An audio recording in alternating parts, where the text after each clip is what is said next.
Tss, tss. Bienvenidos a Ojo al Lunes, el primer podcast de la Asociación de la Prensa de Alicante. El mundo digital nos da oportunidades para traerte nuevas formas de periodismo y ahora poder acompañarte mientras, por ejemplo, te desplazas por la ciudad o te estás relajando en la playa aprovechando que ha empezado el verano. Soy Roberto Alonso y estoy encantado de poder compartir contigo estos minutos. Para este capítulo no, pues como que nos hemos puesto un poco nostálgicos y queremos hacer zoom sobre la industria del libro. Es un sector que en el año 2021 ha facturado más de 1.100 millones de euros y sin duda esta es la mejor cifra registrada en los últimos 10 años. El universo del libro impreso nos ha hecho soñar desde pequeños y a medida que nos hacemos mayores parece como que nos va costando encontrar tiempo para leer. La escritora Elvira Sastre, en su libro Madrid me mata, editado por Seix Barral, hace un alegato que evidencia cómo de importantes son estos pequeños tesoros. Cuando una librería cierra, una ventana desaparece. Algo triste sucede cuando una librería cierra. No es pasajero ni tampoco casual. Es algo sintomático, propio de una sociedad herida de muerte. Las librerías no son un establecimiento más, son el lugar en el que se reúne el saber, la cultura, la información, el entretenimiento. Son junto a las bibliotecas el sitio en el que uno se alimenta, donde la mente y el pecho crecen fornidos, sanos, preparados. Los libros forman parte de nuestra educación sentimental. No es fortuito que las cubiertas de los libros tengan forma de puerta. Eso es lo que son. Una entrada a un sitio siempre mejor. Maravilloso. O sea, creo que en estos dos párrafos se resume realmente cómo estos libros se convierten en muchos momentos imprescindibles para nuestro vivir. Pese al libro digital y el formato de audio, el papel sigue siendo una de las opciones más demandadas para los lectores que, sin importarles el género literario que quieran consumir, sí que recurren a ese soporte físico, a ese soporte de textura de papel que les hace como envolverse un poquito más en la historia que se cuenta. El sector del libro se enfrenta a día de hoy a tres retos clave. Uno es la sostenibilidad en cuanto a la huella de carbono y la huella ecológica. El segundo aspecto clave sería la digitalización, que normalmente está mal asociada en exclusiva al libro electrónico. Y luego, por último, estaría el punto de la bibliodiversidad.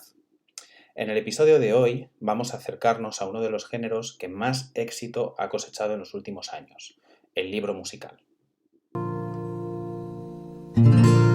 Amo a Pipi Calzas Largas por ser tan irreverente, a la pluma y al papel del que cuenta y da emociones, al sonido de las voces que jamás dicen mentiras, a los que quieren ser niños durante toda su vida.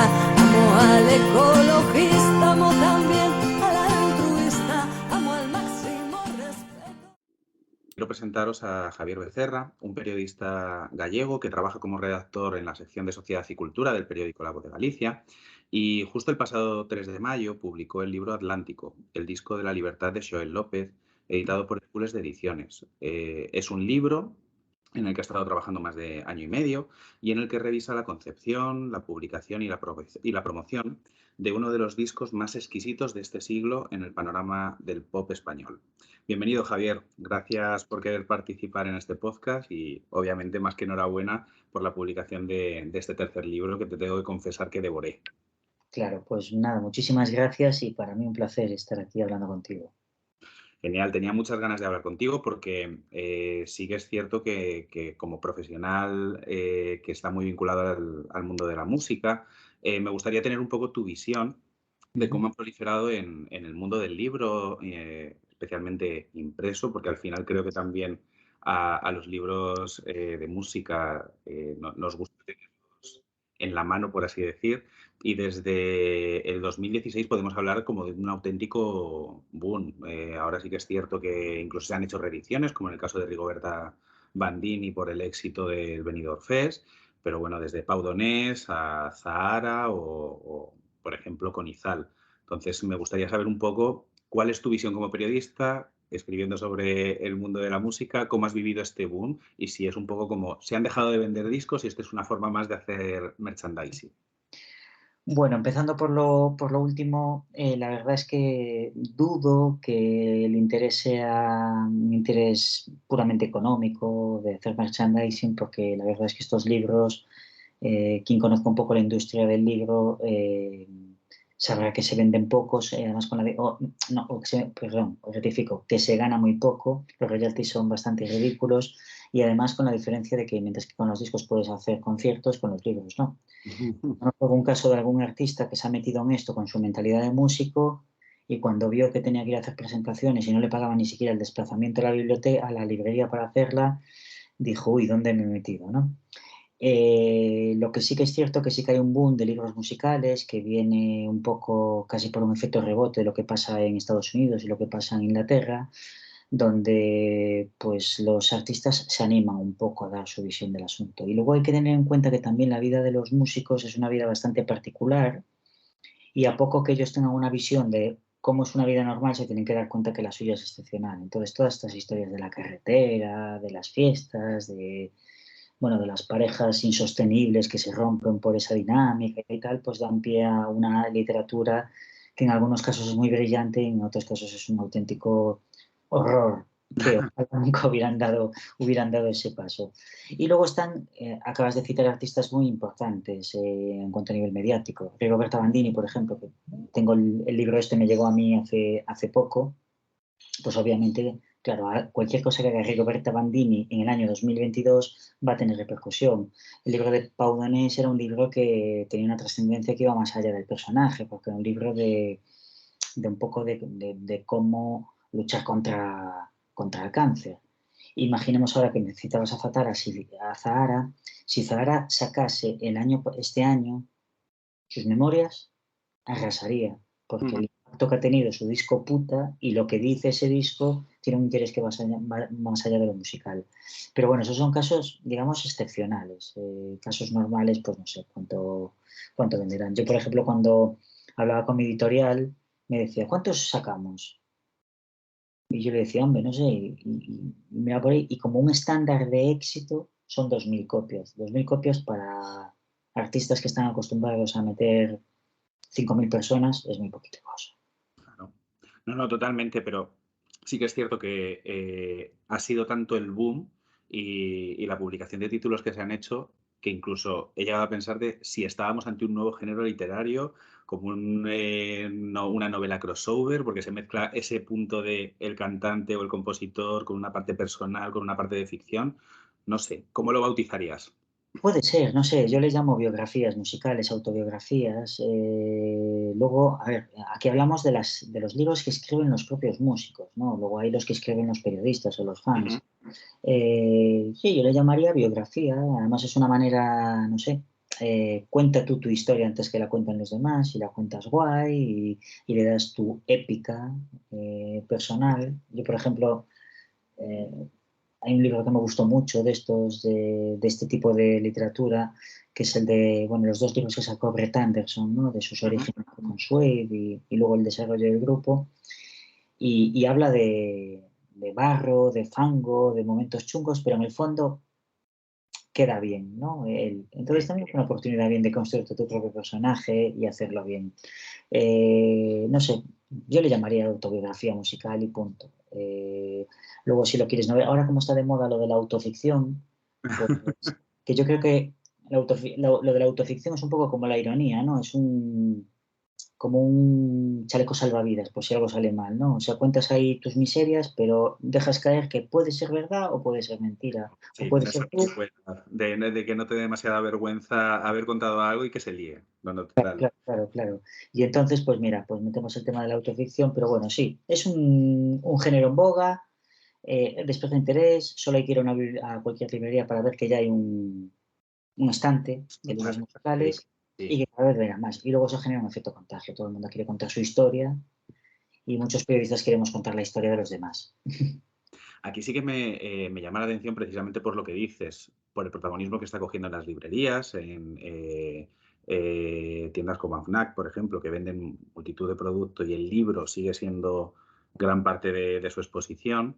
He llegado a plantearme si esto, cuando lo veamos con la distancia, los que ahora somos pues eso, millennials o incluso generación X y vemos las cintas de vídeo de los 80 y los 90 de deporte, en su momento con la distancia también lo vamos a ver un poco como ese momento revolucionario que se lanza un producto y que va a ser como un fenómeno fan.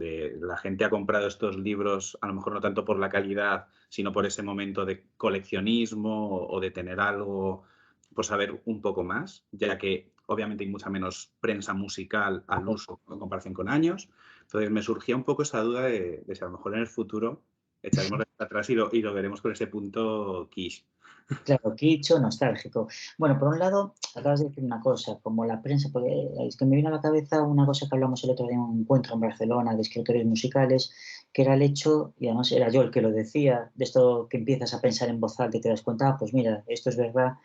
Y una cosa es evidente, la música pop o la música rock tiene ya 70 años de antigüedad, somos una generación que hemos crecido con eso, que ya somos adultos y nos encontramos sin la prensa. Yo he consumido prensa musical toda mi vida y ahora, pues mira, aquí tengo el Ruta 66 que me he cogido ahora y ya lo compro casi como un acto de resistencia para que no desaparezca ya la última revista que me queda en el kiosco, ¿no?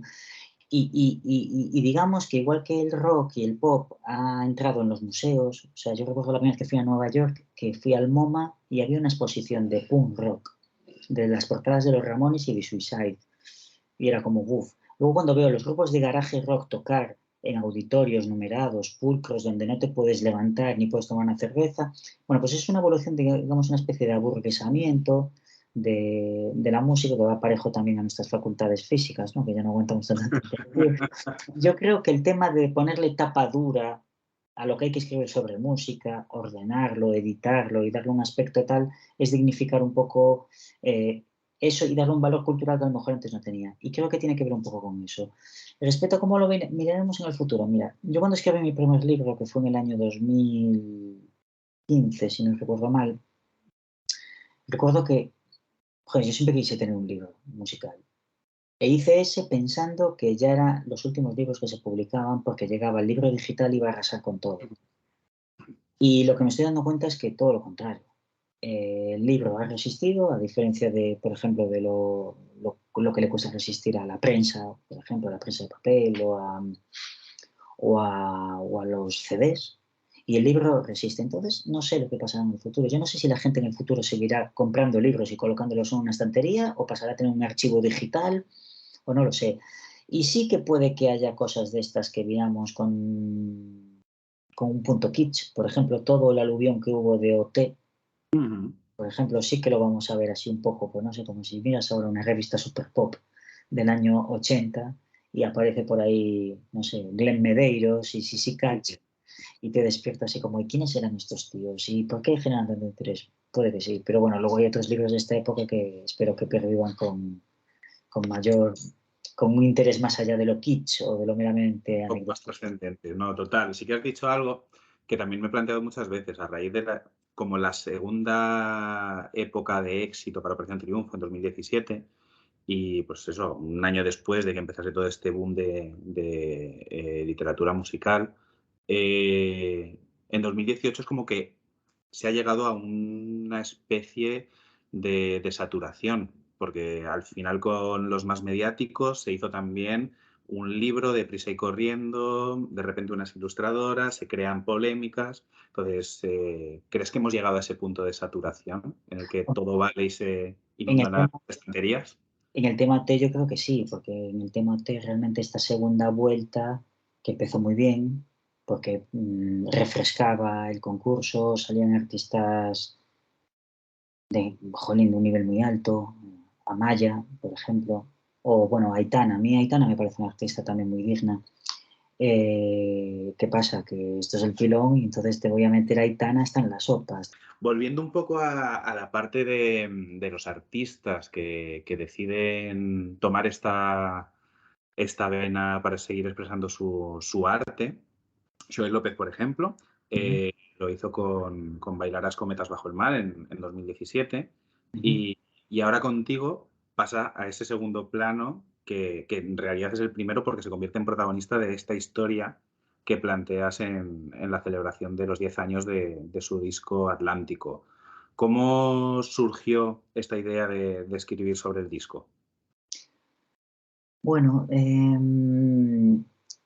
este disco ha sido muy importante para mí y para Soel. Es el disco más importante de su carrera, yo creo. Un punto de inflexión, cambia todo, cambia su vida artística y su vida personal. Y como digo yo, cambia su manera de estar en el mundo, ¿no? Y por esa época yo sufrí un cambio parecido. Y además son cambios sin, digamos, que molan, sin turbulencias, sin... A veces cuando hablas así, cambios en mi vida parece que es algo drástico, no sé, te has divorciado o algo así, ¿no? Mm. Son cambios agradables para bien y cambios de madurez. Entonces, cuando salió este disco, es curioso, a mí Soel no me interesaba nada. Deluxe a mí me daba igual. De hecho, algunos discos de Deluxe los he escuchado luego, ahora. Este disco sale y yo tengo que hacer una entrevista por el periódico porque, bueno, Soel es un artista muy importante en Galicia y el periodista que normalmente hacía las entrevistas a Soel ya no estaba en el periódico y me tocó a mí. Y para preparar la entrevista empecé a escuchar el disco y dije, joder, este es el mismo tío que el del que no y estas historias, o sea, flipé y me gustó mucho. Le hice la entrevista y la cosa quedó ahí. Pero luego, un año después, le dieron un premio al mejor artista del año de los premios MIM y, y ahí ya le hice una entrevista en persona, quedamos y 1 hora y media de entrevista. Y en esa entrevista yo noté una conexión total con lo que me estaba contando él y él con lo que me estaba contando a mí. Estábamos hablando de lo mismo, estábamos hablando de eso, de encontrar tu lugar en el mundo, de quitarte prejuicios, de abrirte a las influencias latinas, de quitarte muchos de los clichés. Un poco notar esa sintonía. Eso fue a más, a partir de ahí muchas entrevistas y luego él me decía que, jolín, que había flipado porque digamos que le había pillado muy bien el punto al disco y bueno, y luego a nivel familiar en mi casa se convirtió como casi el disco el disco de escuchar en el coche, de ir a los conciertos y tal.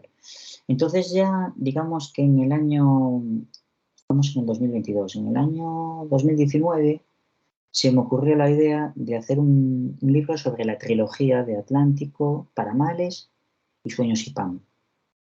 La propuesta era espectacular, era hacer un libro y luego montar un show en directo en el cual yo entrevistaba a Soel, él tocaba temas con escenografía, yo ya tengo un poco de experiencia de mis shows para niños y tal, y nos venimos arriba, venga, ya, no sé qué, lo hacemos para este mes y tal. Y cuando ya se lo planteamos a su manager, claro, nos encontramos con un pequeño obstáculo, que es que eso él ya iba a sacar si mi rayo te alcanzara. Ujú. Entonces esto no tenía cabida, no había ni manera de desarrollarlo ni nada. Entonces me quedó ahí la historia y como a mí el disco que me flipa de verdad era Atlántico, dije, pues mira, estamos en el 2019, tengo tiempo, me voy a poner a trabajar y en el 2020, en el 2022, con el 10º aniversario, sacamos el libro. Y se lo propuso y él encantado. Empezamos en el 2020 a hacer entrevistas y bueno, y hasta ahora.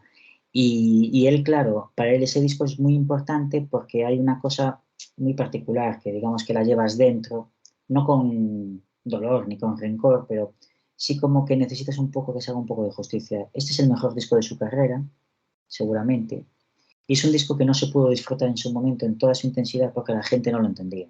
Mm. Eh, no lo entendía o tenía una serie de barreras mentales que le impedían entenderlo, porque tampoco era un disco revolucionario, era un disco de vanguardia, no era el Motomami de Rosalía.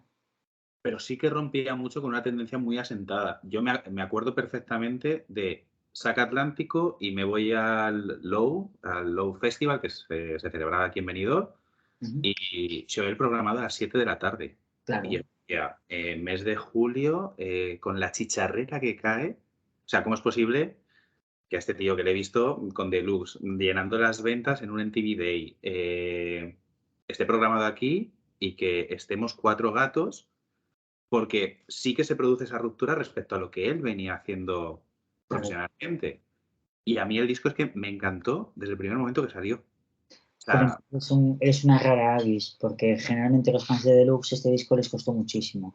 Y eso que me estás diciendo tú ocurría, y a veces incluso lo ponían a las 7 de la tarde, pero porque era Soel, que si no ya directamente no estaría o no. Porque él, a ver, había unos códigos sonoros en el indie. El indie es una trampa, es otra. hablando de trampas, antes hablamos de la ironía, de la autoficción. Bueno, pues el indie es otra trampa. El indie es un cajón desastre, supuestamente donde está la gente más avanzada y la gente más abierta de mente. Y en realidad es muy obtuso, es muy cerrado, porque en el indie existe Berlín, Londres y Nueva York. Y eso es el mundo. O era. Afortunadamente hemos cambiado. Y claro, por ejemplo, que en España hayamos conocido a Os Mutantes porque David Byrne, el de Talking Heads, los descubrió y nos los trajo aquí, especialmente a los gallegos, que tenemos una conexión directa. Yo tengo familia en Brasil. Da un poco la idea de lo perdidos que estamos en el mundo. O sea, en vez de tener conexión directa con Brasil, tiene que venir un yanqui a descubrirnos a un grupo y luego flipar todos. Es como nos dice, ahora sí, ahora ya podéis. Entonces, eso creaba unas estructuras mentales que además yo las relaciono también con prejuicios estéticos, pero también con prejuicios que tienen que ver con un rollo casi clasista, ¿no? Digamos que en un ambiente musical supuestamente culto, no está mal visto reírte o distanciarte de la gente pobre o de la que tiene más dinero, ¿no? Digamos, somos tíos de izquierdas, abiertos, ¿cómo voy a reír yo de un pobre, no? Hay que ayudarle y tal. Sin embargo, reírte de alguien inculto ya no está tan mal visto. Entonces, a veces esas decisiones de respecto a lo que escuchas, a tus consumos culturales, en realidad estás marcando una distancia con la gente con la que no quieres estar. ¿Realmente la gente odia tanto el reggaetón o odia a las personas que bailan reggaetón y lo que significa eso y la procedencia? Como decía un periodista muy polémico al respecto, Víctor Lenore, no sé si te suena, decía, la gente no quiere escuchar la misma música que su asistenta. ¿Y qué escucha la asistenta que viene de la República Dominicana? Bachata, cumbias, merengues, etcétera, etcétera. Entonces, se crean esa especie de barreras y yo recuerdo cuando sale Atlántico, ¿de qué va? Este buen rollismo, no sé qué, Manu Chao, Juan Luis Guerra. Y digo, y claro, y la reacción de Sol era, sí, sí, sí, Juan Luis Guerra, sí, me encanta. Y la gente era, pero ¿cómo te puede gustar Juan Luis Guerra si tú eres el que hacías Arcade Fire y los Smiths? Y entonces era un choque tremendo. Y eso generó que a mucha gente le costase mucho. ¿Qué pasa? Que luego, como le dio continuidad con Paramales a la propuesta, y a diferencia de Atlántico, digamos que Atlántico en el fondo es un disco muy retro en cuanto a sonido, es muy clásico. Paramales es moderno. Paramales es un poco como, digamos, una especie de Beck, pero latino, ¿no? De hecho, sí, con Paramales cambia totalmente, pero sí que es cierto que Atlántico te envuelve. O sea, desde los primeros acordes, aunque no hubieses escuchado nada de eso previamente, la voz que tiene en este disco y los arreglos musicales es como que te abrazan. Sí. Que obviamente requiere una atención diferente a el proyecto de Deluxe y demás. Claro, y creo que lo has plasmado muy, muy bien en el libro. Claro, Atlántico, eso que dices tú lo tiene. De hecho, Soel incorpora público nuevo con Atlántico. Aparte, yo, por ejemplo, pero sale Ricky Faulkner, el de Love of Lesbian, me dice, nunca había escuchado Soel, pero me encantó eso. Alex Guillán, el de Bayuca, parece un público nuevo, un público que se interesa, jolín, qué bonito es esto. O sea, es que además es un disco, eso, bonito, que irradia, no sé, yo lo estoy diciendo mucho, a riesgo de quedar curso y lo voy a volver a repetir. Hay artistas que los escuchas y al terminar de escuchar sus discos parece que eres mejor persona. Me pasaba con Roy Orbison, por ejemplo, ¿no?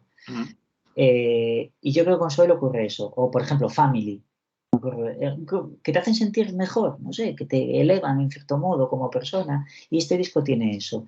Entonces, al que viene, digamos, sin información previa, al que Deluxe no le interesaba,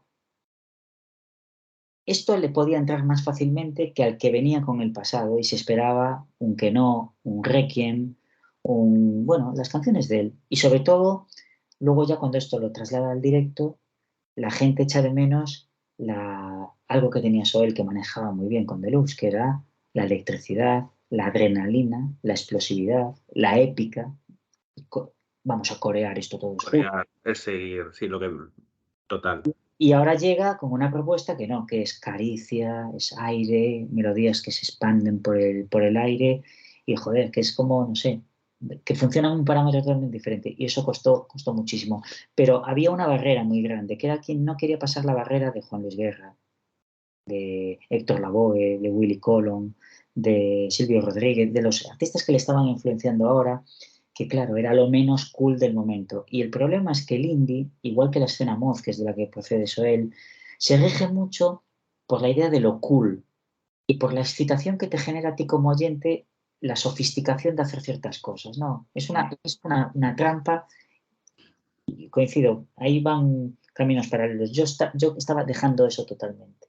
O sea, esa Sí, idea de Dios, qué guay soy que escucho este disco excitante y me siento que voy por la calle como si fuera el protagonista de un videoclip y no sé. Eso lo quise apartar totalmente porque la música está para otras cosas y eso en el fondo te limita. Y este disco no tiene nada que ver con eso. Nadie iba a ser ni el más moderno, ni el más avanzado, ni el más vanguardista. Simplemente iba a ser un tío muy feliz escuchándolo y sí, además en el año 2012 no conectaba con nada de lo que se estuviese haciendo. Porque sí que había, que es una cosa que, que a lo mejor en el libro no está bien reflejada. Digamos que en España había mucha gente haciendo música latina y tal, pero en el ámbito este nadie estaba moviéndose en esos parámetros. Y a raíz de que Soel se movió ahí, vinieron otros después, ¿no?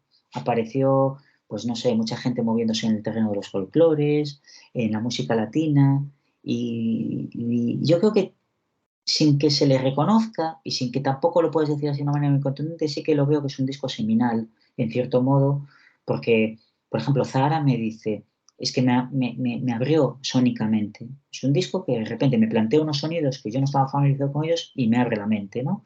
Y eso tiene una influencia que va más allá de que tus canciones se parezcan a Atlántico. Es una influencia a nivel joder, de estar en el mundo, de afrontar la creación, de afrontar un montón de cosas. de enfrentar lo diverso y romper esquemas y programaciones neuronales que tenemos que no quieren decir que sean las más correctas porque nos encorsetan, total.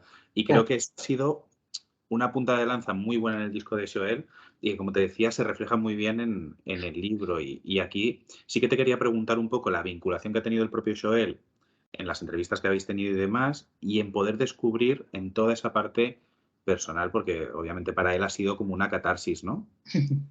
bueno, la vinculación fue directa, o sea, con Soel tengo, bueno, a base de esto hemos hecho una buena amistad, eh, estamos en una onda muy parecida, porque, bueno, yo bromeando con él decía que de los, igual que se hacen las tomas falsas, ¿no? Y los outtakes, se puede hacer otro libro de todo lo que quedó fuera de nuestras cosas, porque a raíz de hablar de una canción hablábamos de una experiencia personal y acabamos hablándonos de, no sé, de la familia, del paso del tiempo o de las tontadas que hiciste cuando eras pequeño y de las cuales te arrepientes, ¿no? De eso había mucho.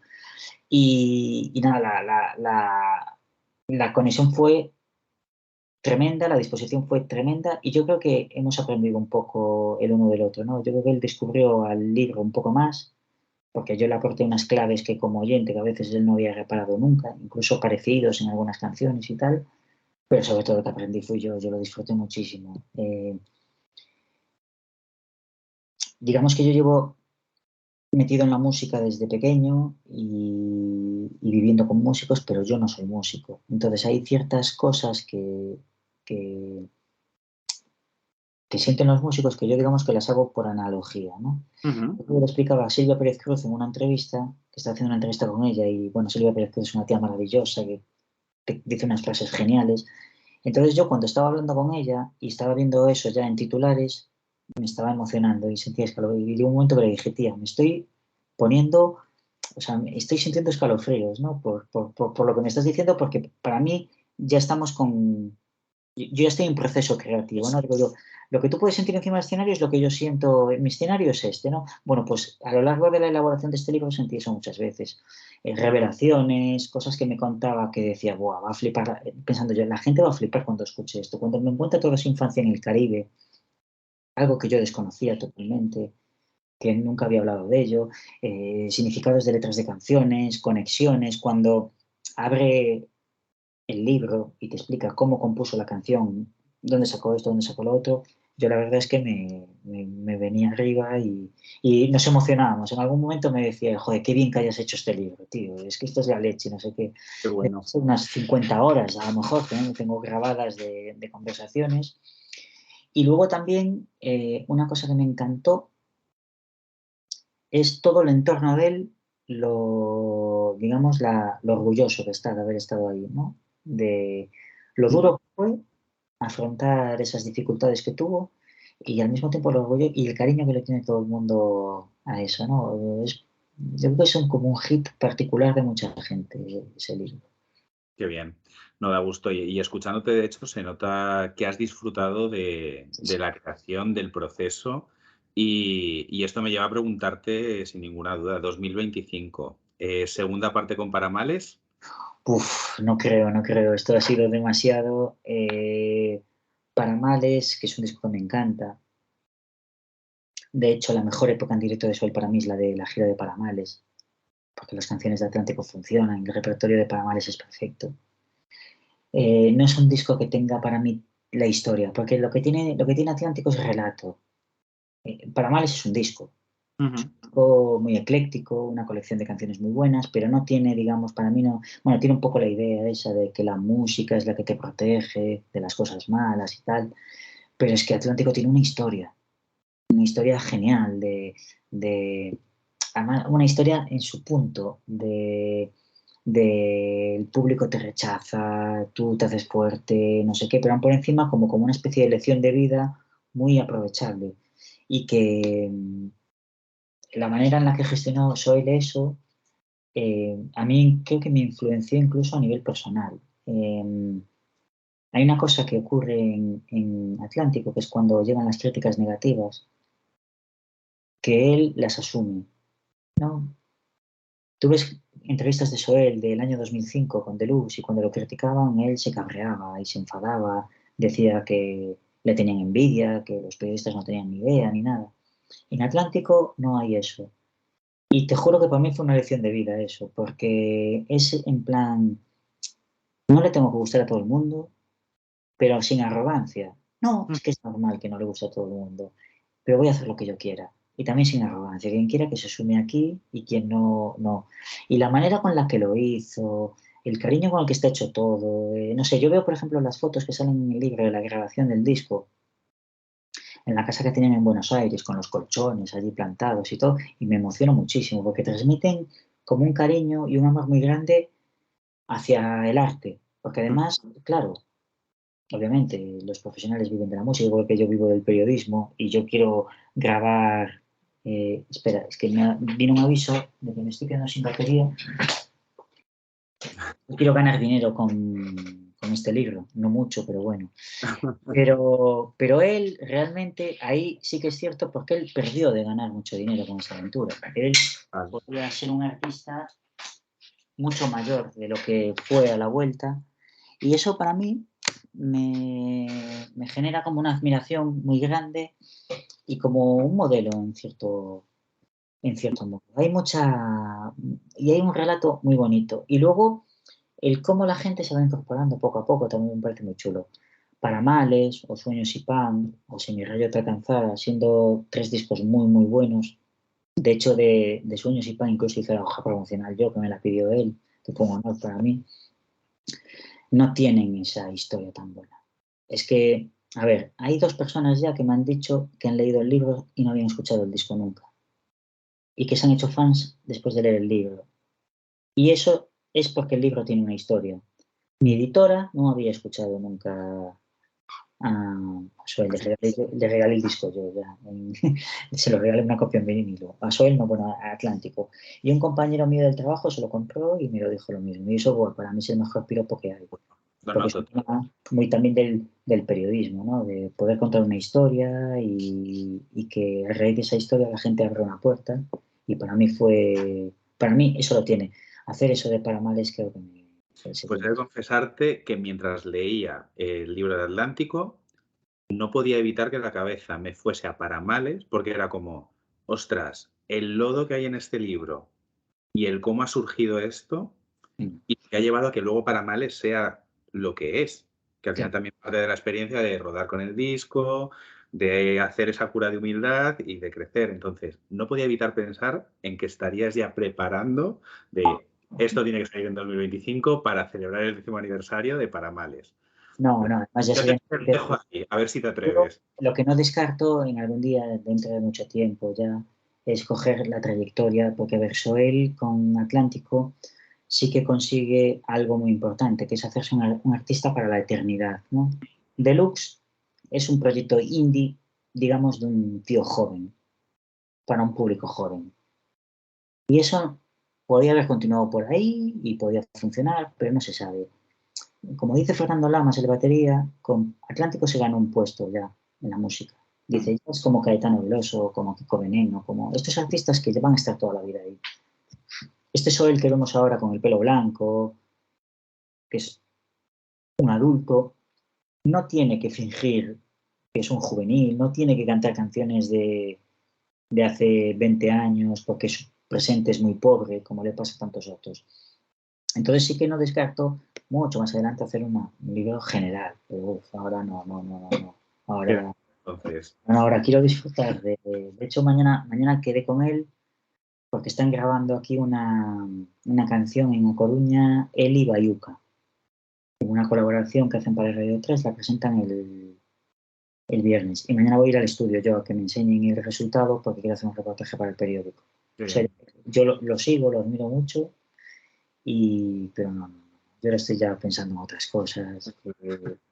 Tengo de hecho, mi próximo libro que va a salir ahora en agosto es un libro para niños, un libro infantil.